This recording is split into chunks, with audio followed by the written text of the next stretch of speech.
You simply cannot have a conference called Hands On without inviting HGTV award-winning TV host Bryan Baeumler. Bryan has made the trades into the stuff of stardom. We've also invited a number of high school students to join us today.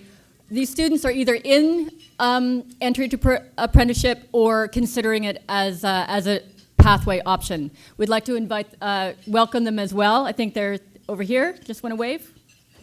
There you go. And where are the other students? Don't be shy. Students, put up your hands. Where are you? There you are. Okay, right in front of me.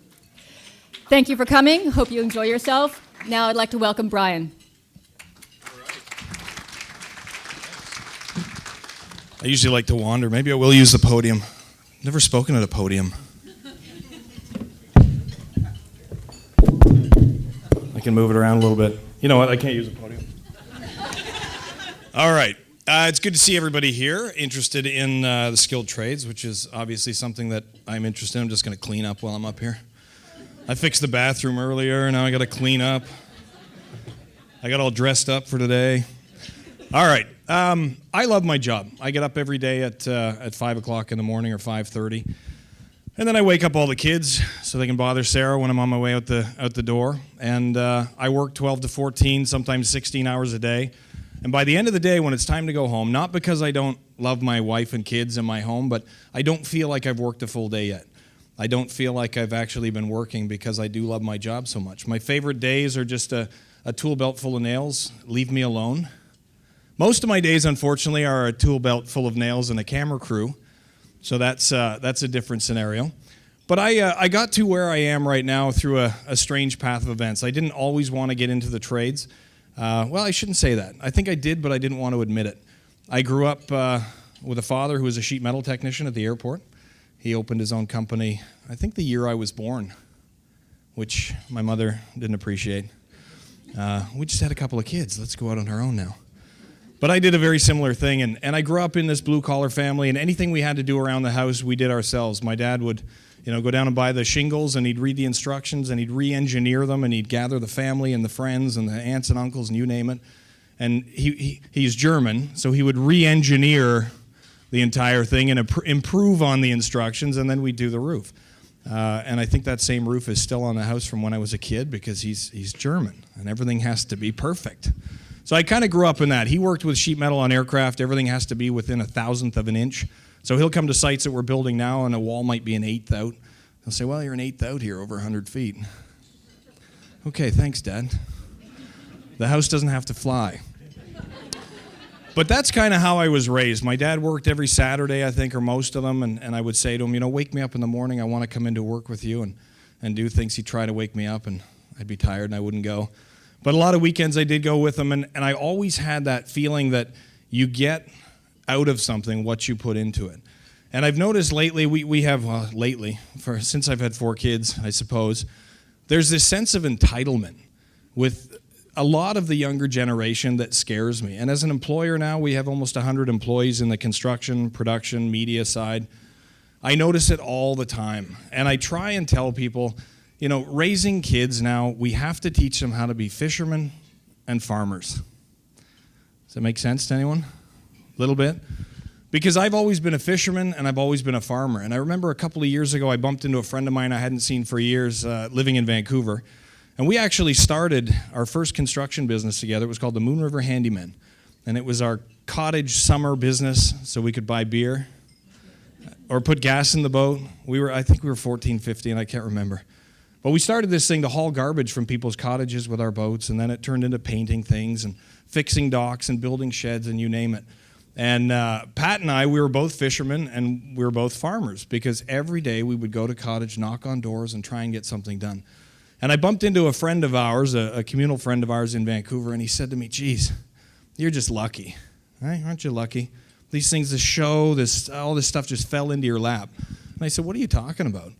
I get up every day at 5 o'clock in the morning and I head out to the metaphorical fields and I till the soil and I put the fertilizer in and I plant those seeds and then I wait. And I wait and I wait 9 months until that stuff is grown and then I enjoy my harvest. Just because you ate your bag full of seeds and you're not going to have a harvest, that's your problem. And I said, you know what, I'm the type of guy too. And he's the type of guy in the boat, he would, if you hook into a nice fish, you'd say, oh, you're just lucky.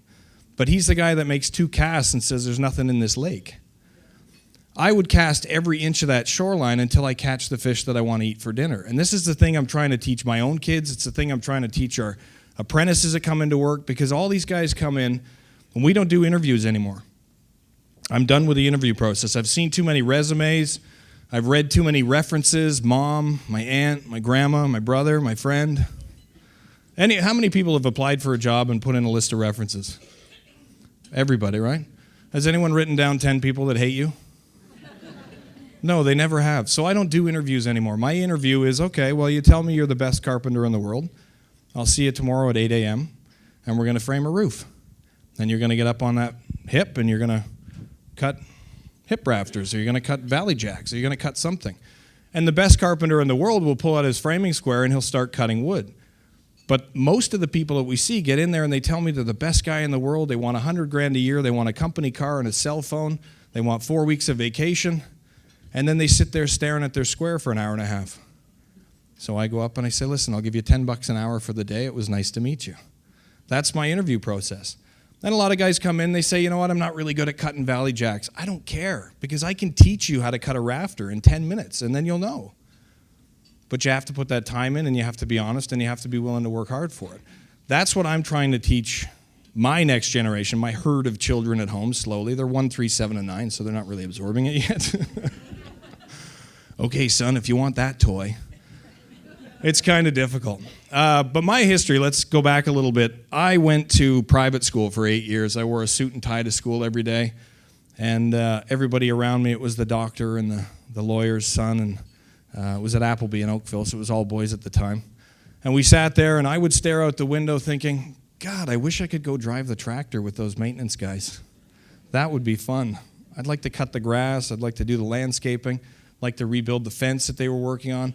But there was kind of this unspoken rule that when you went to Appleby, you graduated, you went to university, you got your BA, you went on to post-secondary education, you went on to do your PhD or your doctorate or whatever it may be, and then you'd get a job and go work in an office. You'd sit on the highway every day and, with everybody else and drive downtown and sit in your cubicle and play on Facebook for 8 hours, and then you'd go home. That was kind of the idea, and it never felt right.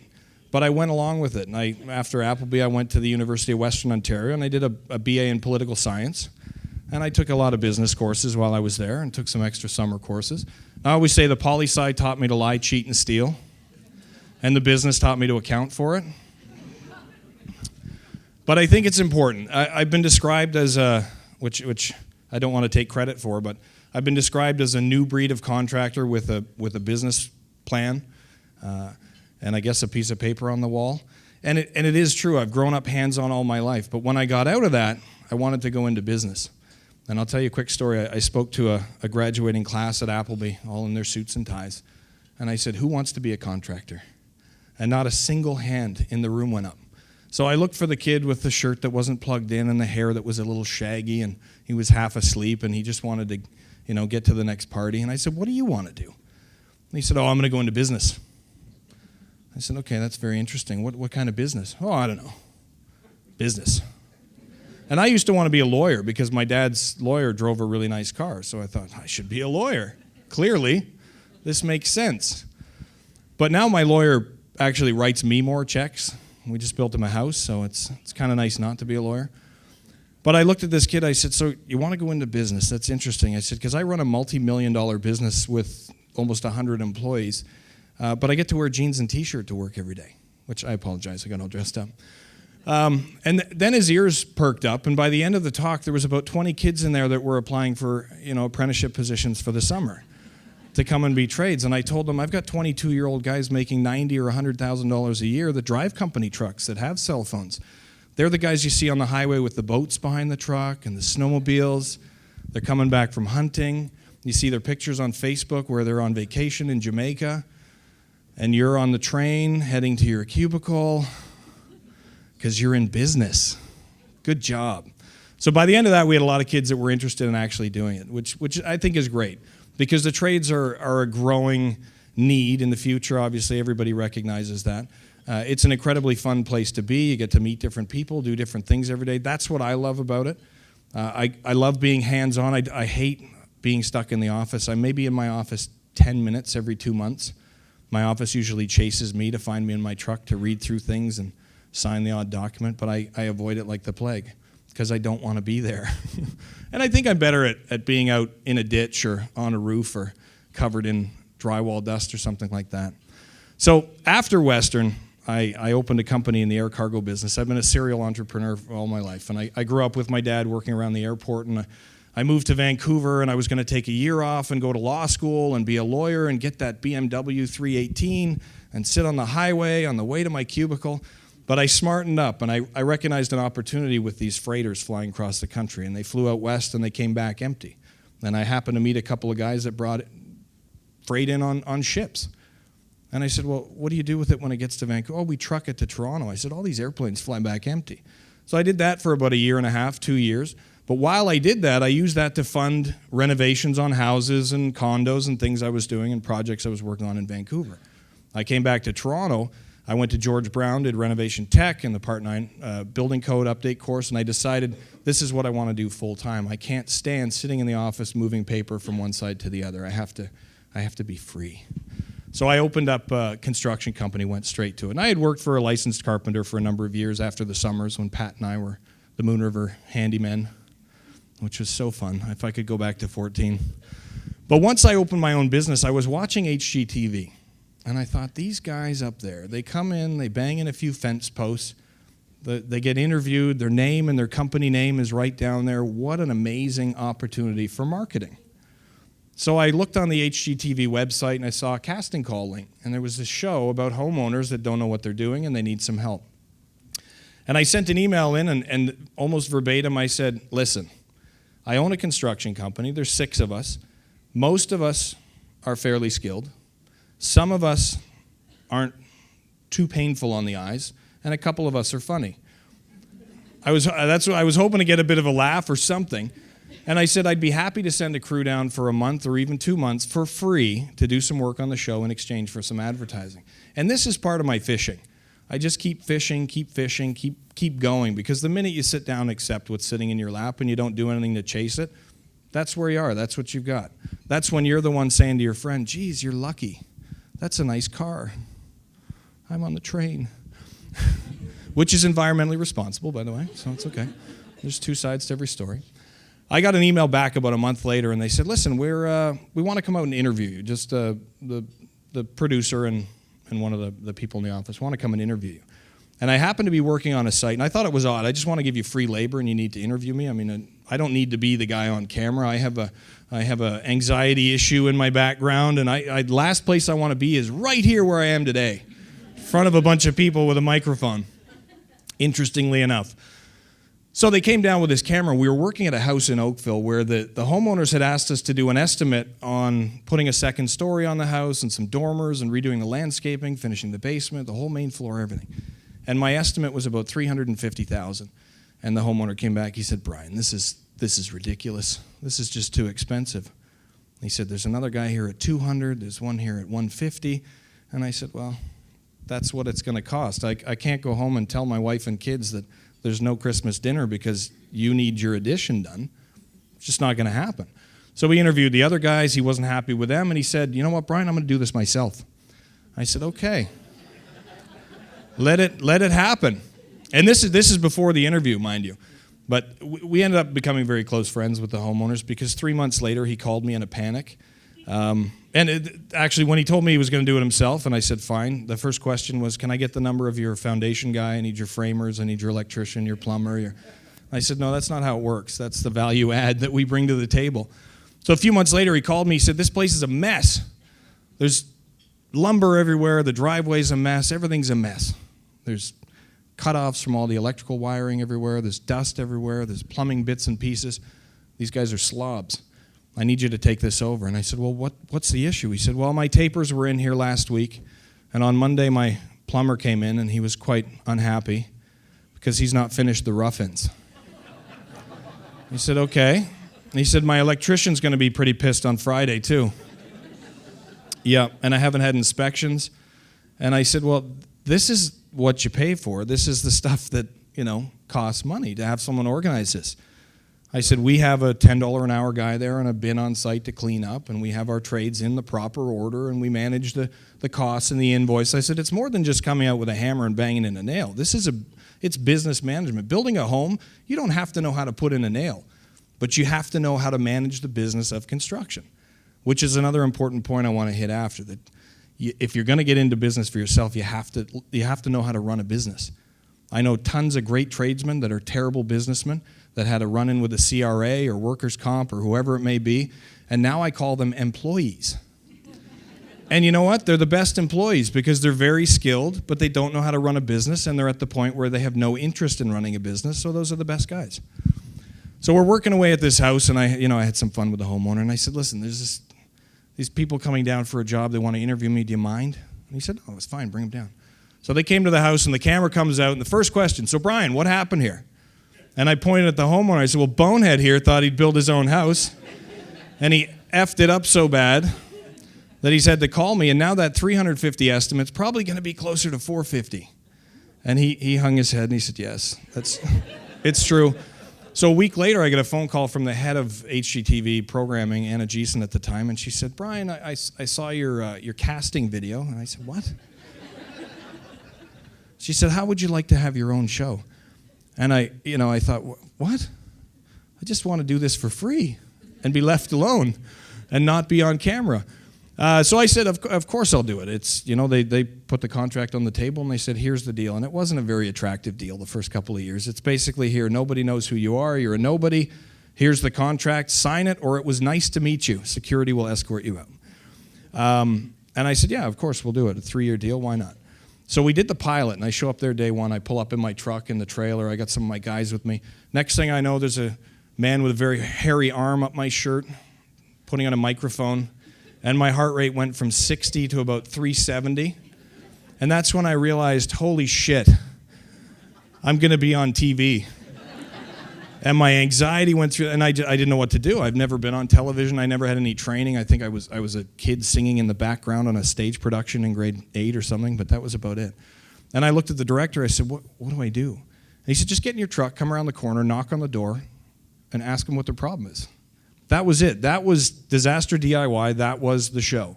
Me saying, what do I do? And he said, just do what you do. So that's kind of how it came together. And I did what I did. And we had this big party after we filmed the pilot, and they aired the pilot. We had a big party, all our friends and family. We gathered at a bar and restaurant in Oakville, and everyone's sitting around. They got the 2 big king chairs there for Sarah and I, and the show comes on, and 21 minutes after editing later, which is really only about 14 minutes of show when you get over the repeats, and if you forgot this before the commercial, we'll just recap it for you. All that kind of stuff. It airs. It stops airing. It's over. The credits are rolling. Everybody goes crazy. They're clapping and screaming. And I leaned over to Sarah and I said, nobody's going to watch this shit. Because I'm watching it and I'm thinking, this is terrible. This is a terrible, terrible show. It just seemed so, I don't know. It wasn't good to me. It's not good to watch yourself and hear yourself. It's better just to let it happen. I haven't watched a rough cut of the show in about a year. I've stopped worrying about the little mis-edits where you get 100 emails from people who have nothing better to do than point out that, you were holding the screw backwards, or, that could have been the 5th take on a Friday night at 7 o'clock. It's just let's get it done. Get out of here. Or the time I was putting subfloor down, and I looked at my cameraman, I said, don't shoot this, because the floor was already installed, and we just had to get a shot of me putting some mortar on the floor. So I lay down the underlaying, and I threw a few staples in it to keep it down there, and I said, don't shoot this, because the floor's already done. Of course, it's in the show. So I get 1,000 emails, and we don't just air in Canada. We're in the U.S., Turkey, Israel, Australia, New Zealand. We're in 32 countries. So we get, angry emails in a multitude of languages about how that's not how you install a subfloor.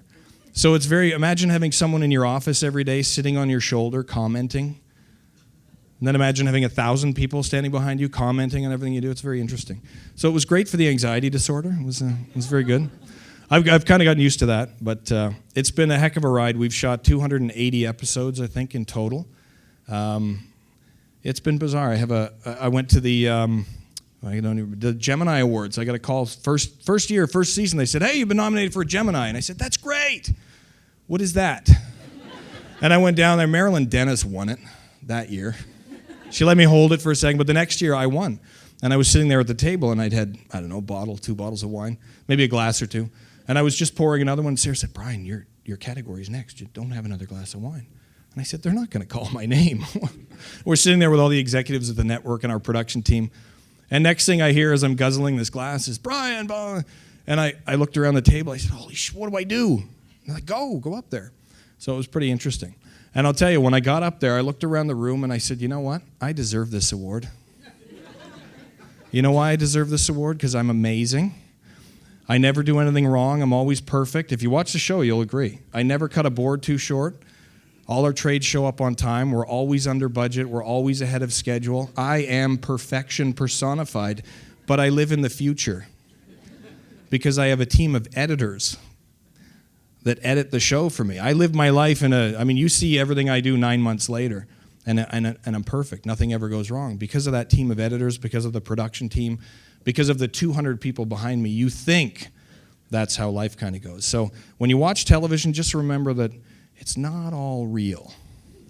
It's all real. It all really happened, but it may not be in the same order.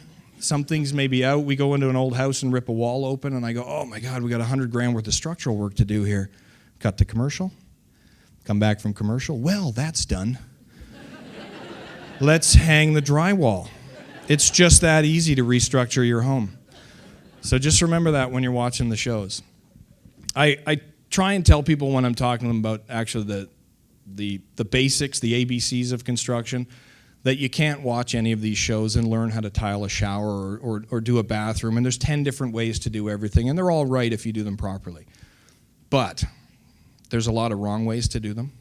What I tell people is not to look for the ABCs in the show, but to look for the odd tip or trick that your grandfather or your dad or your mom or your aunt taught you when you were doing something and just leaned in and said, hey, dummy, try this.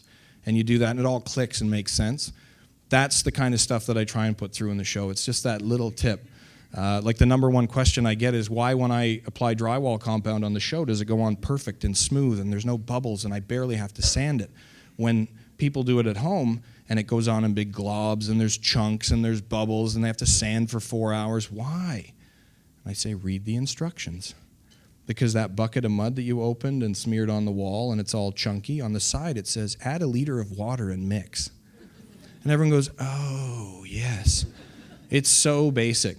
I get asked a lot by kids that want to get into the trades, and I'm assuming you guys want to get into the trades, right? And you're exploring options, which is great. I get asked, what's the secret to success in construction and trades and technology and the skilled trades? What's the secret to the success? Because we doubled business every year for 15 years. Every year we doubled our business, and there's one simple secret.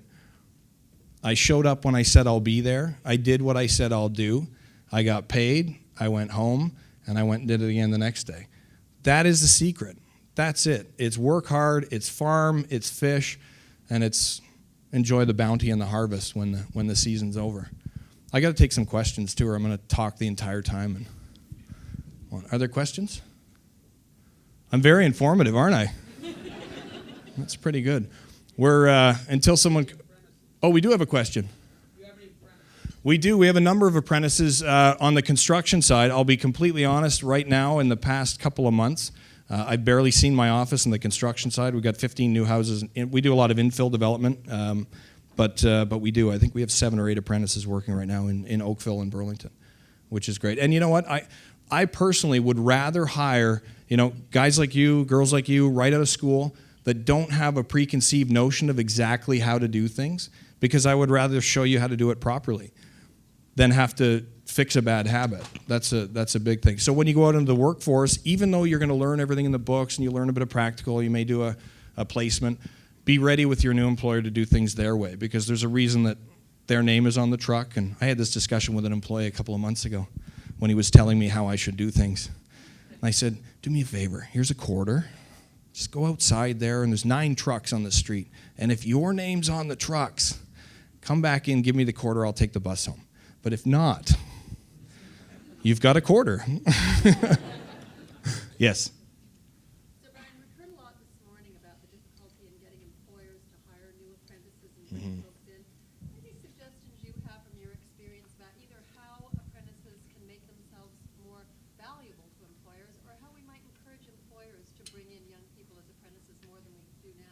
It's a great question, and it's a tough marketplace out there right now.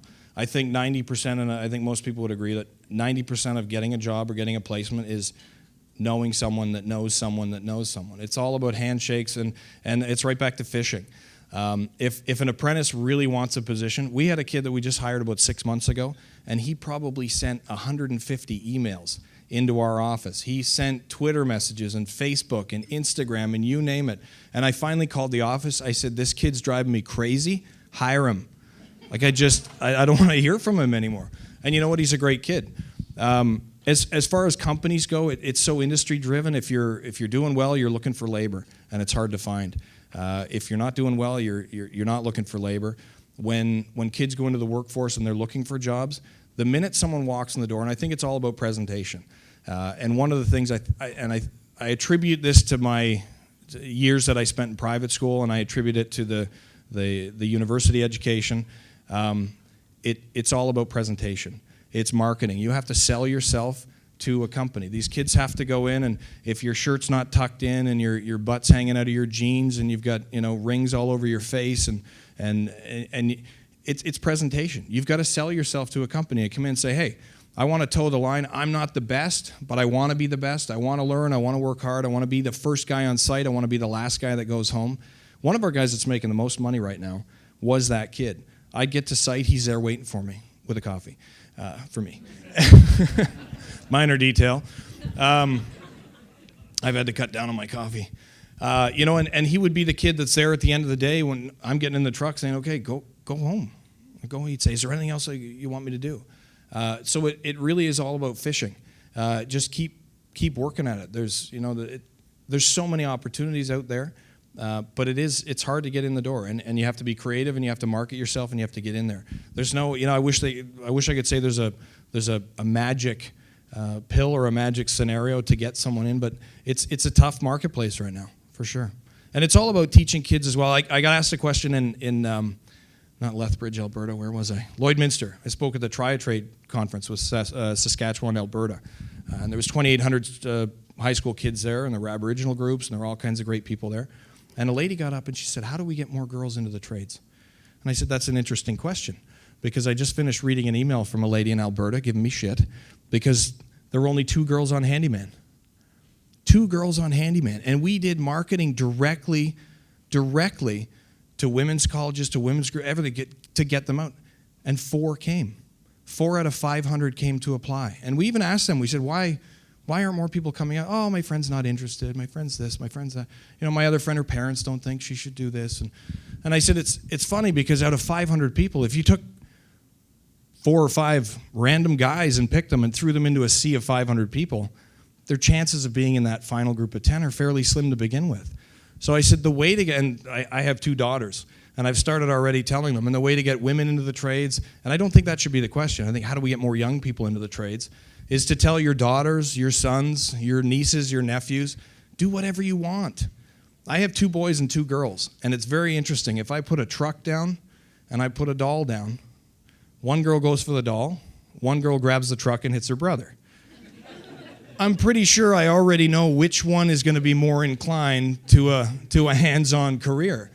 But, throughout their lives, I'm going to tell them, do whatever you want to do. If you want to be a lawyer, great. If you want to dig ditches, if you want to run an excavator, do whatever you want to do.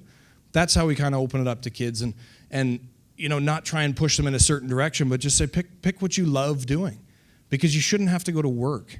Everybody, I got to go to work. I'm like, yeah, I got to go to work, but it's not work. So that's what you have to do. Pick what you love doing. You'll put the effort in. You'll reap the rewards. That's the key. Anyone else? Yes.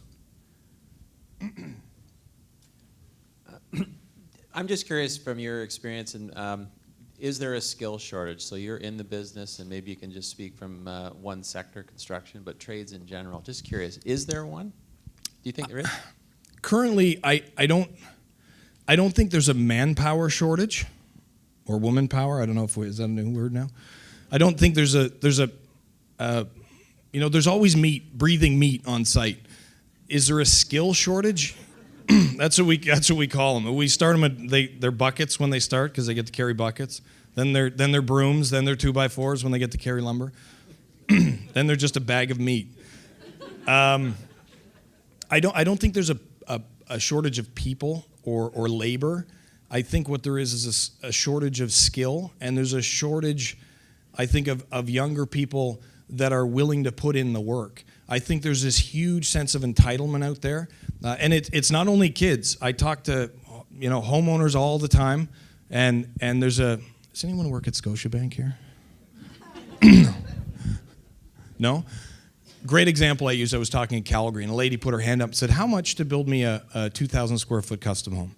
And I said, "Well, our entry level is $225 to $250 a square foot. So you're probably looking at about $500,000 to build the home." And she said, "That's crazy. For $350,000, I can buy a 2,500 square foot house with a lot and granite countertops." And I said, "Right, but it's a piece of junk. It's slapped up." And I said, "Also, if you want me to build you 10,000 of those homes, I can bring the price down a little bit. But I can't." You know what I mean? But everybody is so entitled. They think they deserve a 3,500 or 4,000 square foot home. They deserve a luxury car. They deserve an SUV. They deserve a cell phone. They deserve everything given to them in life, a big pension. What happened to busting your ass and working for it? And I think that's what we lack right now is a group of young people that are willing to get out there and farm every day and fish every day and make it happen. That's what scares me. Because I tell kids all the time, when the internet shuts down, you better know how to swing a hammer. It's true. Did you have a question? Yeah, I was just curious what your perspective on some of the major challenges for apprentices completing their program and becoming a certified journeyman person. I'll be honest, I never wrote my final exam, so I didn't get licensed, and I was self-employed at the time and didn't have a need to. I wasn't pursuing a career in any of the union shops, and it just wasn't a necessary requirement at the time. There's possibly some changes happening that shortly, but I think kids now or younger people or people that want to get into the trades are confused. I think the entire process, the entire apprenticeship thing is confusing, not only to kids but to employers as well. There is so much bureaucracy and red tape and difficulty and confusion in actually getting registered and getting people in there. I think it really needs to be defined and clarified a little more and simplified, because I've got kids working for me that haven't been registered in an apprenticeship program. They've got no interest in it, but they're amazing tradespeople.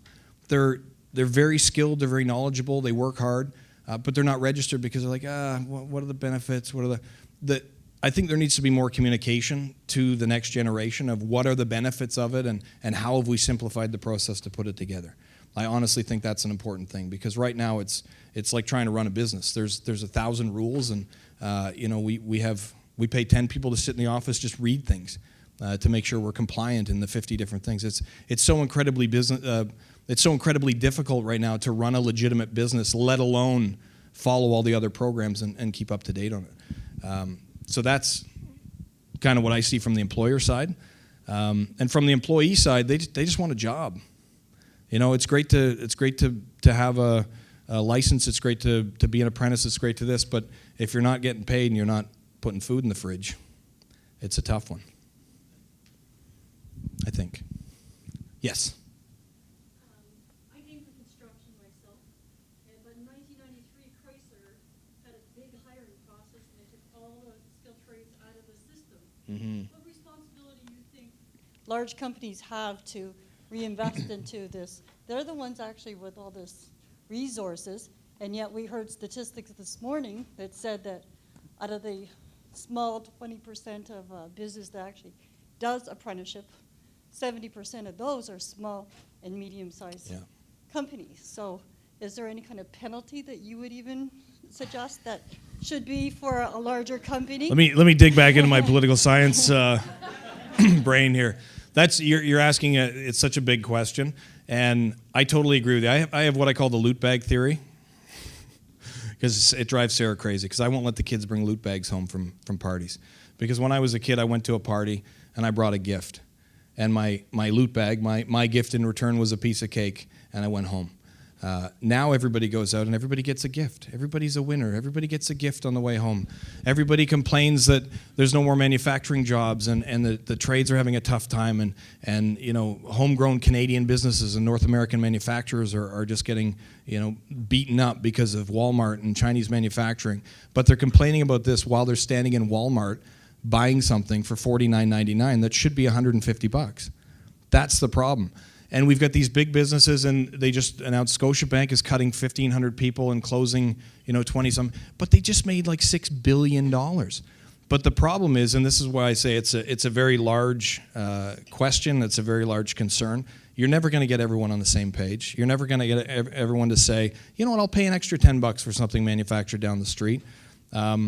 And these big businesses are now, these conglomerates are now, look at the auto industry. They're starting to buy all the dealerships. 90% of dealerships are owned by giant conglomerates that own them all. And it's the rich getting richer, and it's the reallocation of resources. I think in the trade industry itself, when you can see when the economy goes bad, everybody becomes a real estate agent or a contractor, right? When people start losing their jobs.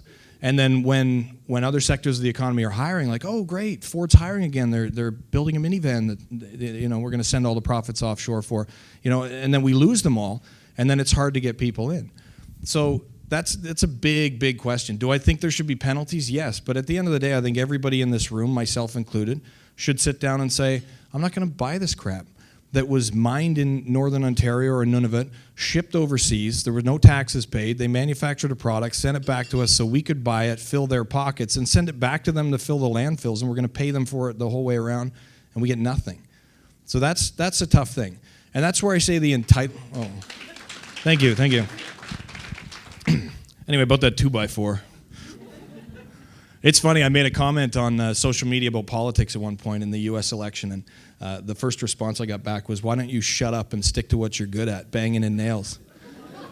And I thought, that's really interesting. It's very, very interesting being kind of in the public eye, and that whole thing. And we were just talking about the whole thing going on across the road there with Gomeshi. Sarah and I were talking about that, and I said, we're setting a dangerous precedent right now with the next generation where everybody's entitled to that big home and that SUV and cheap fuel and all this kind of stuff. We're setting a very dangerous precedent. But not only that, now social media is the accuser, the judge, the jury, and the executioner before anyone else is involved.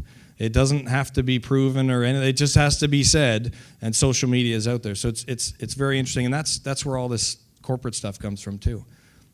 It's really about individual and social responsibility and deciding where you're going to put your dollars. I love seeing those signs like, out of a job yet? Keep buying foreign, Isuzu. It's like, what? What do you do? Put the sticker on your bike that you built yourself in the backyard. That's a hard thing. So that's a big, big question. I plead the fifth. Yes?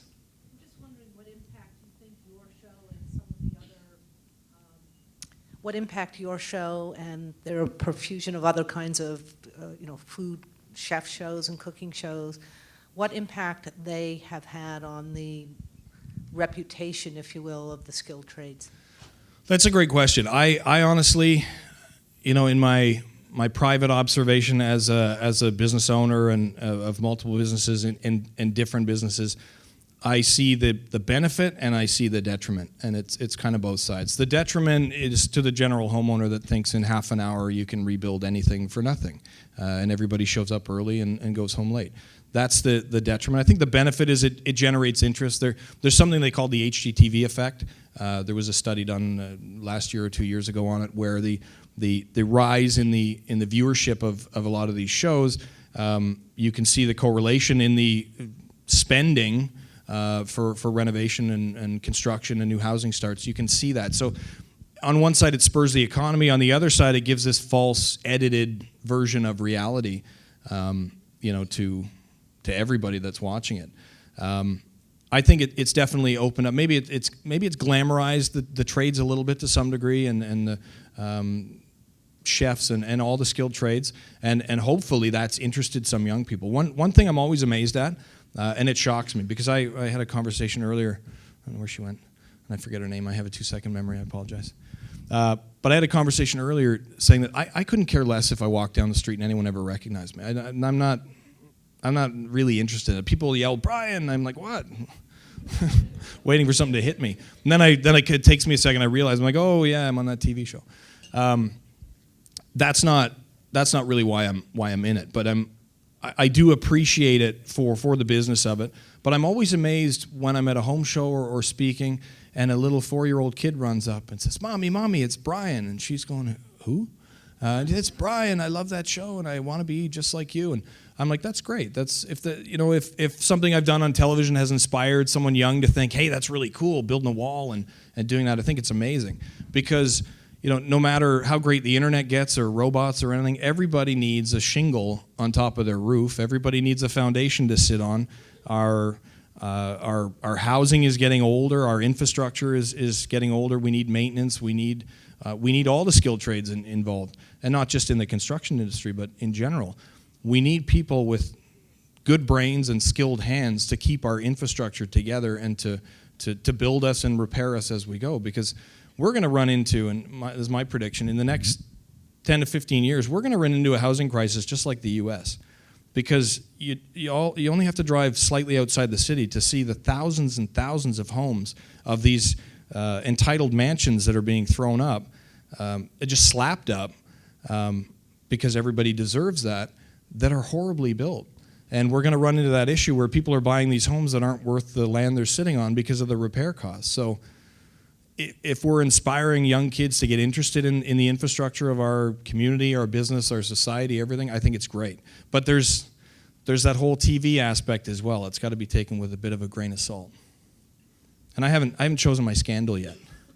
I think everybody on TV has to carefully choose their scandal. Yes?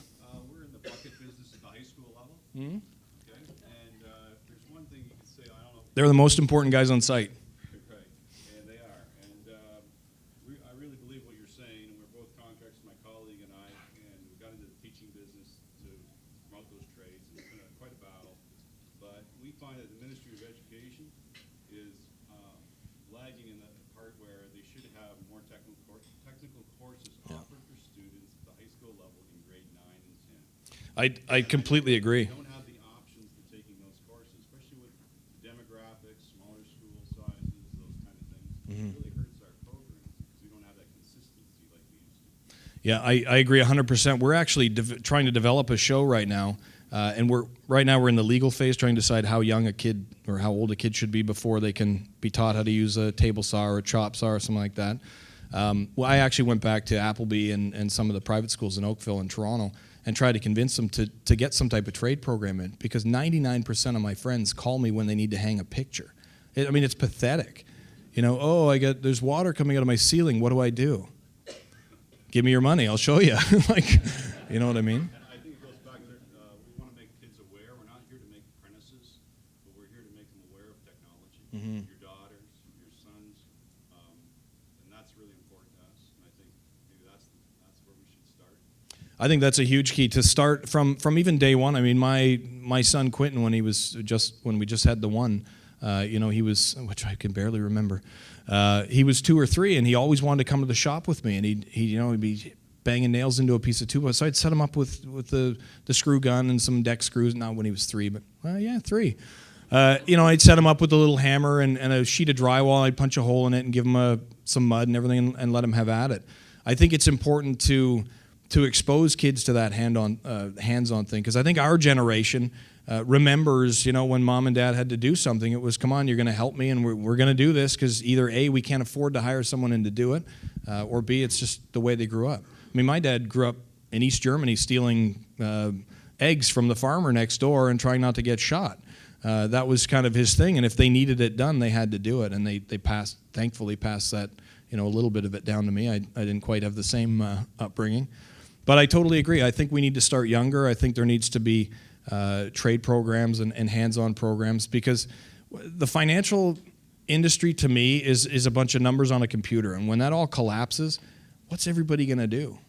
Now they live somewhere that they don't know how to maintain, that needs maintenance, and it's not worth the numbers on the screen.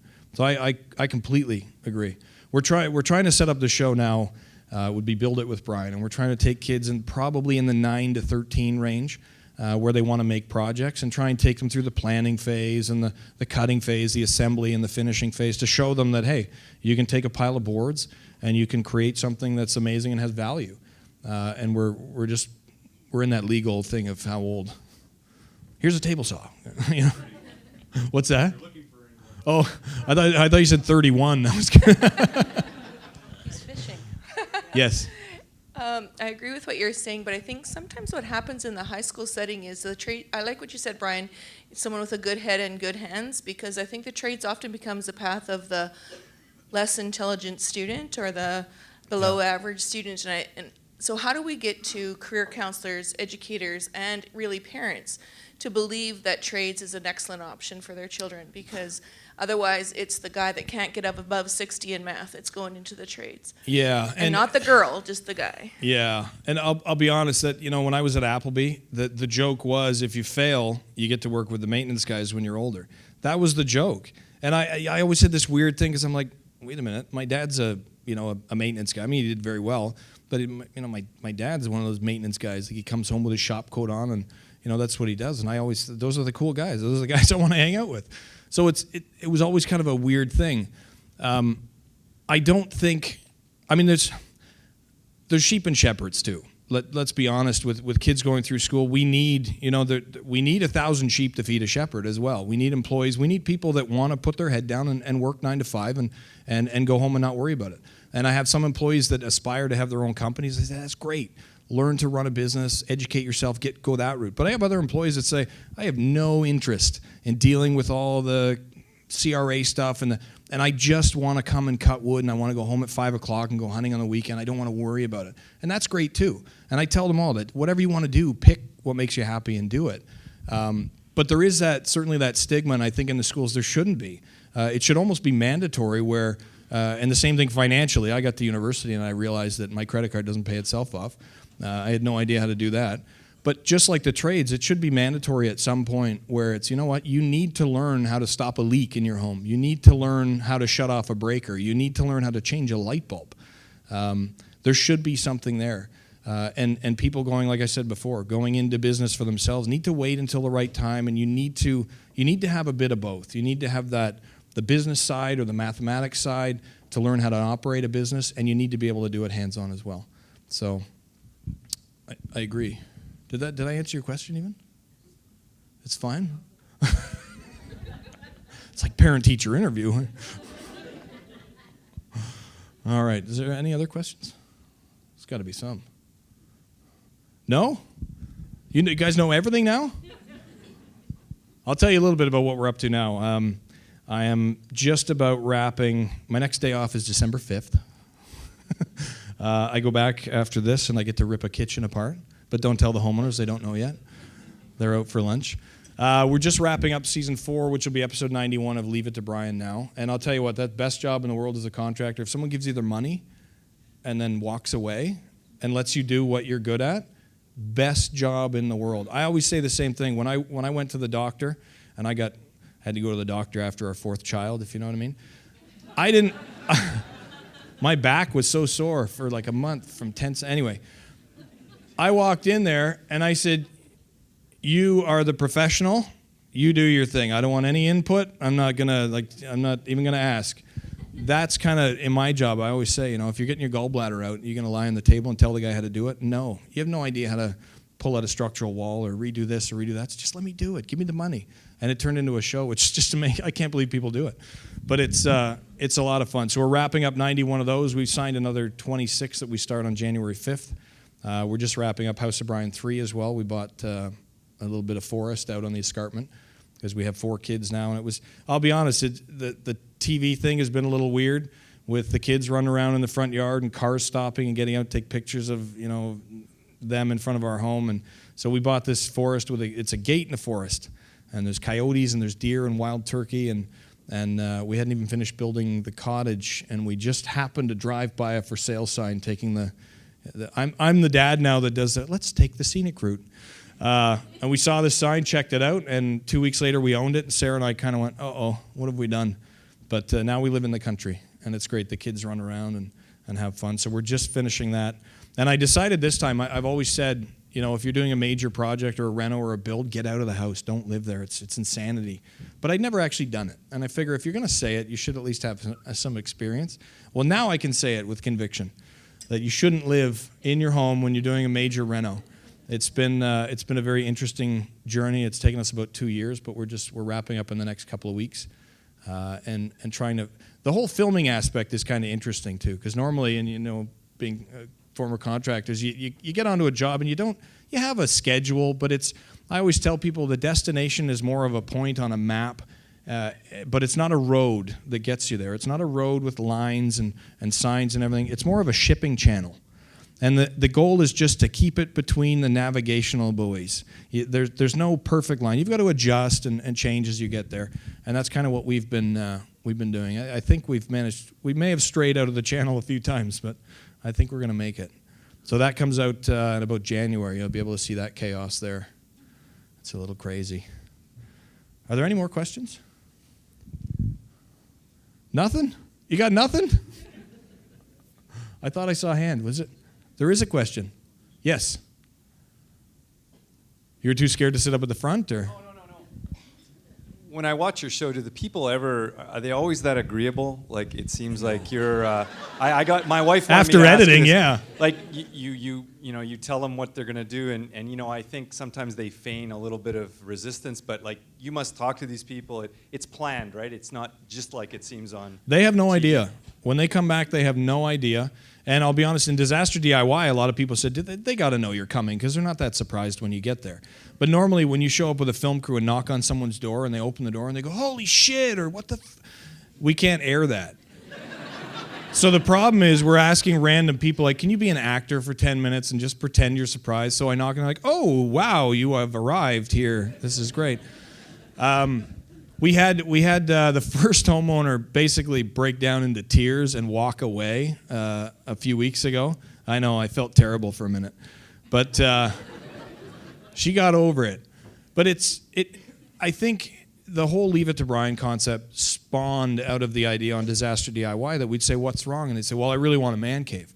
And I'm looking around the house, and I'm like, number one, you're a hoarder. Number two, you've got single pane windows, your roof is leaking, your kitchen's a piece of junk, and you want a man cave in the bay. It just didn't make sense. And I've come to realize that every single one of us has an angel on one shoulder and we have a devil on the other shoulder. And the devil's whispering, man cave and granite and stainless steel. And the angel's like, dude, your roof's leaking. You know, and we flick him off and we do the other stuff, the irresponsible stuff. We just put the makeup on the pig and, and sell it. So, yeah, they're sometimes resistant. I try on day one when I get to someone's home not to even meet them until I walk in the door. But I'll be honest that we don't make the decision that day. The way it works, if somebody applies to the show, they write in, and the network approves them, and it goes to my production office, which I now own the production company and all that kind of stuff. That's the great thing after 3 years. If they want you, they need you. But if you want to do a show, there's 1,000 production companies out there, so they need you too if they want to make a show with you. So that's another part of my serial entrepreneurship. I got a little too involved on the production side. But now I don't even watch the rough cuts. So we kind of show up, and when I talk to the homeowners, we've already done all the background work. The network has approved them, the production office has approved them. My construction team, some of my foremen have gone down, done a full inspection on the home. They've taken pictures, made videos. They make recommendations. So basically, I'll get a package saying, here's the 3 rooms that we inspected, here are the issues, here are the other issues in the home. Here's our recommendation. They'll push me and say we should do the kitchen, we think. And then they'll track me down somewhere in my truck. I get a veto on any of those, which I think has only happened once because they were way too far east. I live west now. I'm kidding. So I look at all this information. I say, okay, great, let's do it. And then we show up that day. And I would say 10% of the time when I get there on site and inspect it myself, I've changed my mind, which drives everybody crazy because our creative team's been working on it, our designers, everybody's got everything ready, all the materials there, and I'm like, no, we're not doing the kitchen, we're doing the backyard. And they're like, what? So maybe 10% of the time. But it goes through quite a process by the time it gets to me. And the homeowners are surprised. I mean, we get there and, we literally take a check before we start because I've been down that road many, many times. and we throw them out of the house, and when they come back, it's destroyed. So it's a lot of fun. First thing we do is we find the booze, and then we find, no. Yeah, so it's pretty authentic. Yes? I got a question about teaching construction at the high school level. We like the design part as much as we like the building part. Mm-hmm. In your show, Leave It to Bryan, you always pull out that iPad. You're going to ask me what program is that? Yeah, exactly. That's the number 2 question I get. It's a guy named Jeff, and he's a graphic artist. And when I pull that out, they cut to a graphic shot of that screen. So it's actually a 3D model that's created, in the office somewhere on a computer. I have a 2D model, that I think it's SketchUp, something that's on there that we've put together. But it doesn't look anywhere as good as what they actually air. So that's a little bit of the trickery. But everybody asks me that. What's that app? His name's Jeff. $2.99. You can download them. Yeah, I wish it was that easy. I was interested at one time in doing the, after Bill 128 came through to become registered interior designer, we had a huge argument with the designer, decorator, kind of mompreneur and dadpreneur things, whenever everybody's a decorator or a designer. And when Bill 128 came out, they had to be registered to do the structural work and all that kind of stuff. So it kind of divided the playing field a bit. And I was really interested in doing that because, and one thing I actually want to, you can tell me what you think of this idea. One thing I want to pursue eventually with the government here is my electrician can make a phone call. And one thing we run into with homeowners a lot is they want to do jobs, and they'll even say to me, can we do it without a permit? I'm like, yeah, why don't we air that? That'll be great. That'll be great. I'm sure that'll be great for my insurance. That'll be great for my license, everything. But they all want to do things without a permit because, again, it's that bureaucracy. It's that, hey, hang on, we got to wait 6 weeks and call in the engineer and get all this stuff done. Meanwhile, there's a tarp on your home, and you got to now pay, $5,000 for plans of your house and a site plan and all this kind of stuff. But my electrician can make a phone call with his master electrician license. They can say, hey, issue me a permit number. I'm rewiring a home. Now, here's your permit number. Let us know when you're done. We'll come inspect it. I can spec a beam. I can spec a beam in my head now. I've done it enough, but I can go through there's tables in the building code. I can go through there as well and say, okay, well, it's a 2-story house. It's brick veneer. It's this, it's that. We want to open it up this far. Here's the beam I need to put in. Simple. I know I need to point load it to the foundation. I know I need to put a footing in. I know, I can do all that. Why can't I phone the city and say, hey, I'm doing a basement. Issue me a permit number. Here's your money. I'll let you know when it's time for inspection. And the onus is then on me. Number one, the number of permits would go through the roof because now you can afford to do it and it makes sense. Number two, the onus is on me. If the inspector gets there and says, hey, dummy, the beam's the wrong size, you didn't do this right, you didn't do that, there's no egress window, you haven't damp-proofed properly, then it's my license on the line or my financial security and my business on the line. That would simplify the process. And it's kind of the same way as simplifying that whole apprenticeship process where it's easier to do it, it's easier to register, it's easier to be the employer, it's easier everything. I think a lot of things need to get simplified because there's too many books and things to read to make things happen properly. So that's what I'd like to do. It's my speech. No, I'm not going to run for mayor. And on that note, please join me in welcoming, do it all again, thanking Bryan for an excellent speech, excellent lunch keynote speech. Yeah, thanks very much, guys. Enjoy the rest of the conference. And good luck.